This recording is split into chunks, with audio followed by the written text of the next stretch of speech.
Hello, this is Kason. I'm just explaining my latest database project in GitHub. So I want to create a pantry management project here.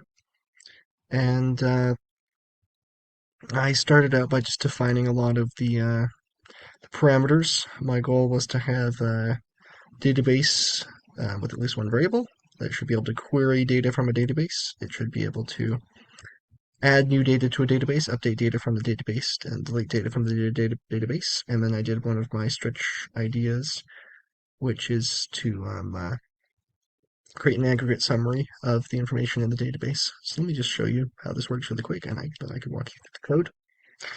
So we will start with an item, and let's add an item. Let's do milk, quantity 1, category, that's going to be dairy. Expiration date, I'll just leave that as that for now. And then to show you how the database is currently structured with the tables, I only have one table right now, and it is the pantry table. So you can see there's a primary key integer, and then a product name, a quantity, a category, an expiration date, and a date added. And I have the expiration date set to be 7 days from the date added. So with that, let me show you, I should have had, let's start by viewing all items. So you can see milk is a dairy quantity 1. This is the expiration date, 7 days from today's date, which is 2/23. So yeah, we should also be able to search an item. So let's search, and we can search by partial words. So you can just get MI. We can also search by full words, milk. And we can also search for items that are not in the dictionary. So let's do bread, or the database. No items found with bread. Um, and then, yep. Then there's another thing we can do where I just put a little preset items in. It'll load those in and then view those. So you can see I just added milk, beef, or lettuce. So there's now 2 milk, 1 beef, 1 lettuce, meat, dairy, vegetable, the different categories. I've got a summary report function that will tell you um, there are 3 total items. There is 2 in the dairy category, 1 in the meat category, and 1 in the vegetable category. So that's as we would expect.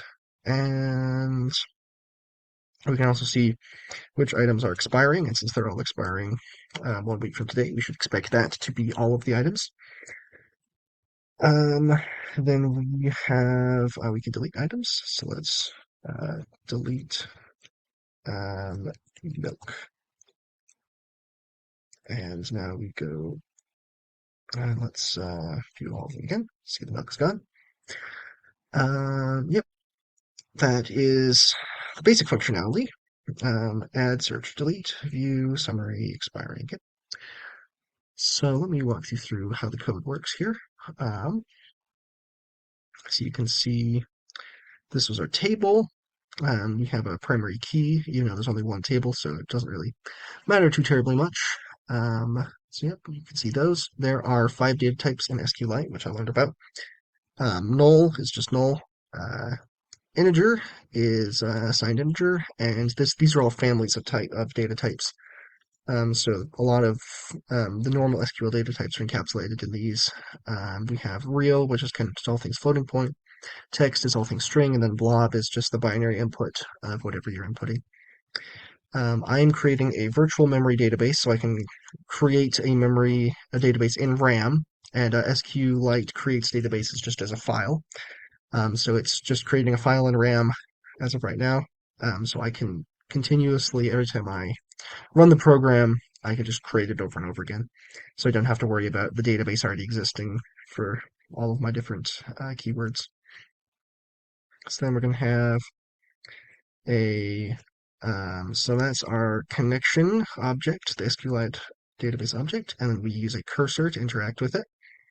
So we use the execute methods to run SQL code, and this is just my create table, which I had earlier. For item, we're going to have the product name, the quantity, the category, and the expiration date. And all three of these are the optional parameters in Python. So we can just do it with product name and quantity if we want to, or just product name. And then we have um, these. So this is add item. Um, so we do this to test if the item already exists in the pantry, and then we're going to, if it already exists, update it. Otherwise, insert new. So we have an update command here, an insert command here. Yep. And then we have a search item, and we're just going to search with the wildcard characters. These are any number of characters on front or in back of the character to do most types of search parameter forms, and SQLite takes care of that SQL takes care of that behind the scenes. Delete, just another delete command. Query all is just the selecting all. Oh, and there's also, you might have noticed we have the c.fetchAll here. There's fetch all, which will give you all of the return values. There's return or fetch one, which will give you one of them. And there's one other one, but I don't believe I use it in here. So yeah, and then we got the summary report, just the count of all things in the pantry.